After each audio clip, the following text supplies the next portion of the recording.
Hello everyone and welcome to the Unified Operations Centre demonstration. The image shown on screen is of the demo displayed on the London Customer Experience Centre video wall, a 6.6 metre long screen with over 15 million pixels that gives us an incredible platform to demonstrate solutions such as this. You may also have heard of our flagship implementation of this solution that resides in the ADNOC headquarters, from which they can monitor the associated assets of 16 integrated business units. Now, this demonstration shown on screen is specific to an oil and gas asset, but the solution is completely agnostic in terms of data integration and industry verticals. We are using InTouch OMI to aggregate data from a range of sources, integrating with AVEVA and third-party products, and the operations team are then simply interacting with all of this data through a single holistic viewpoint. So let's quickly talk about what functionality is displayed in the demo, moving from left to right on the screen. So we can monitor the operating conditions of individual equipment, comparing live conditions against expected to identify anomalies, using machine learning to notify the operations team of potential failures before they happen. And the system can also provide guidance on asset optimization. For example, if this pump was to be run at a slightly lower pressure, then the bearings would last another 2 weeks.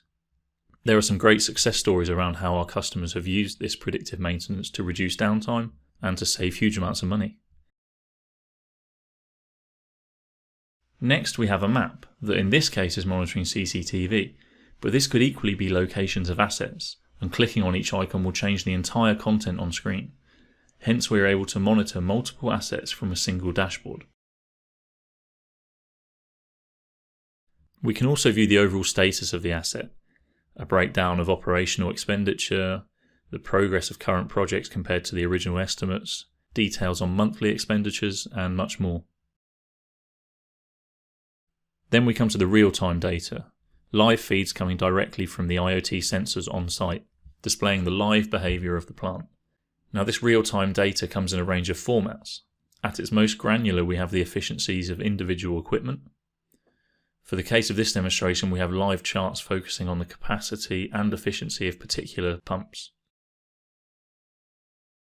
But we also have the full process screens where the IoT data is integrated with the process schematics. This is where we can visualize alarms and interact with the plant. As part of the real-time data, we have the overall production KPIs of the plant's outputs. The plant is living and breathing. Values are bound to fluctuate, but providing we stay above the target line, then we're making good money.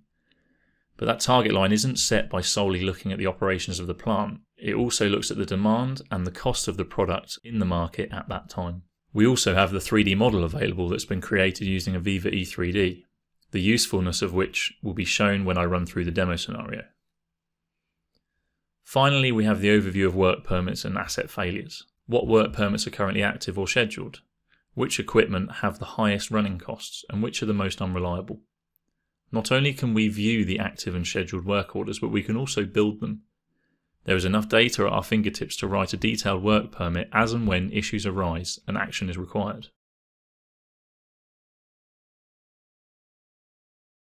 For the purpose of this demonstration, I will trigger a pump alarm.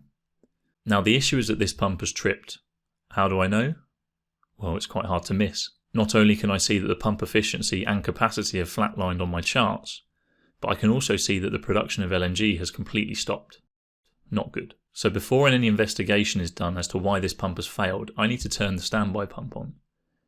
Now this doesn't necessarily need someone out on site. In fact, if we went through that process, there would be a large downtime where no LNG was being produced. Instead, I can turn the standby pump on from the operations room.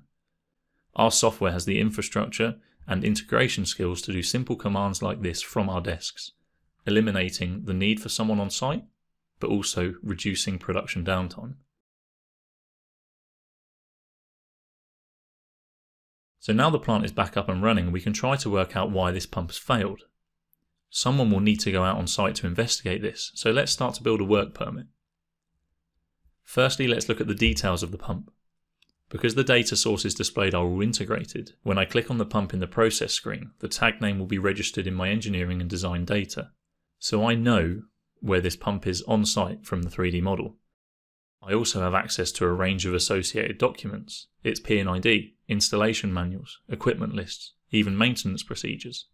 And I also have the 1D data associated to the pump, the manufacturer, installation details, and previous or planned inspection results.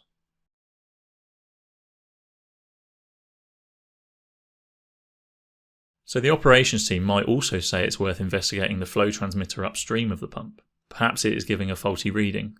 Now, if I didn't have the 3D model available, I would be using the P&ID, from which I can see the transmitter is upstream of the pump, but I have no spatial context of where that is. Using the 3D, I can locate that transmitter. Instantly, I can see that this item is halfway up a column and requires an engineer to have the correct PPE and qualifications. So with all this information, I'm beginning to build a comprehensive work permit around this pump, spotting obstacles before an engineer is sent out on site, meaning their time out on site is more productive. A system like this can also have the infrastructure to receive notifications when work permits are activated. And by using mobile devices on site, inspection data can be published on completion and viewed back in the operating room, so the operations team can be always looking at the most relevant and up-to-date data. So that concludes my demonstration. I've shown you one scenario of how this type of system can be beneficial in the operations of an asset, where the team can make well-informed decisions and only commit to an engineer on site once the scope of the work is clearly understood, reducing downtime and making on-site work more efficient. So that's all from me. Thank you for your time and have a great day.